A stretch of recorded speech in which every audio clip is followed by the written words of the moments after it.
بسم الله الرحمن الرحيم والضحى والليل إذا سجى ما ودعك ربك وما قلى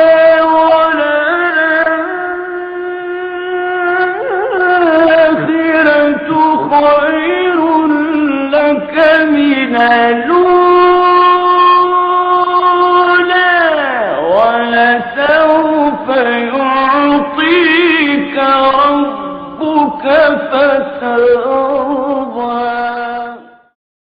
په بلخ ولایت کې د شمال زون شاهین قلو اردو کې د جمعې لمانځه پر مهال د وسلوالو مخالفینو په بزدلانه برید کې د شهید شو سرتیرو فاتحې مراسم تر سره شول.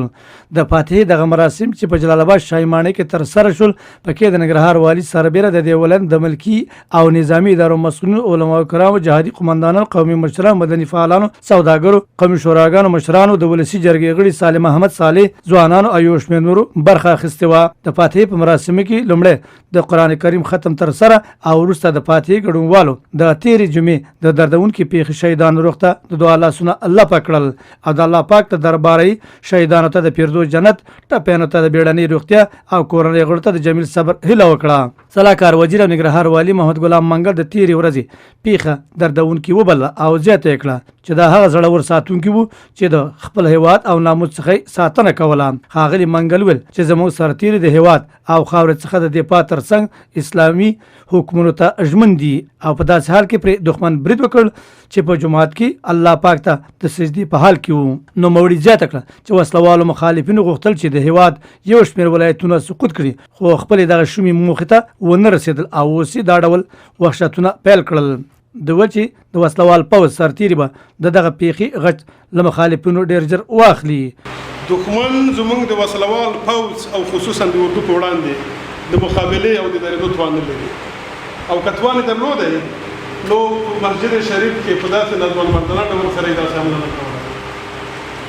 د هېواد اتل وسلوال ځواکونه هر سرتیری هر ستنمن هر افسر هر بریدمن به انشاءالله و انشاءالله د خپلو همدغو معصومو شهیدانو د وینو بدل به اخلي انشاءالله. دا ذلیل دښمن ته به څو چنده سبق ورکوو او د خپلو شهیدانو د وینو انتقام به انشاءالله اخلو. ننګرهار والي محمد غلام منګل ویل چې وسلوال مخالفین په دا ډول بریدونو سره زموږ د پوځ روحیه نشي کمزوري کولی. کله یو پلوه شهیدان کیږي نو له بل پلوه زرګونه ځوانان د ملي پوځ په لیکو کې جذبیږي.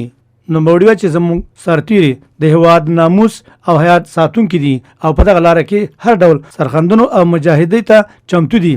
د زیاته کړه چې د وسلوال پوځ منصوبین او سرتیري دي د عسکري تعلیم نامې او اصولو له مخې خپل وظایف ترسره کړي او په عملي ډګر کې دي له تعلیمي زده کړو څخه ګټه پورته کړي. د حج اوقافو رئیس مولوي عبدالظاهر حقاني د تیرې جمعې ورځې دردونکې پیښه په کلکو ټکو وغندله. حقاني ویل چې په افغانستان کې روانه جګړه داسې مسلمانانو پیل کړي چې اسلامي ارزښتونه ورته هیڅ ارزښت نه لري او تلې جماعتونه مدرسې او ښارونه د مسلمانانو په وینو رنګ کړي. نو موړي ویل چې زموږ سرتیري چې د خپل هیواد ناموس او دینی ارزښتونو ساتلو پر مهال د وسلوالو مخالفینو لوري شهیدان کیږي د دوی ځای پیردو جنت دی او برید کوونکي به دوزخ ته ځي. د الله په کتاب کې د پیغمبر په حدیث کې او یو کتاب د فقيه او عالم ثابت کې مسلمان په لمانځه ولاړی او داسې یو مسلمان چې هغه د خپل د دین د حرم نه دفاع کوي د خپل د مقدسات نه دفاع کوي د چا په خاوره تعرض نه کوي چا په ناموس تعرض نه کوي د چا په عزت تعرض نه کوي د چا په خاوره تعرض نه کوي.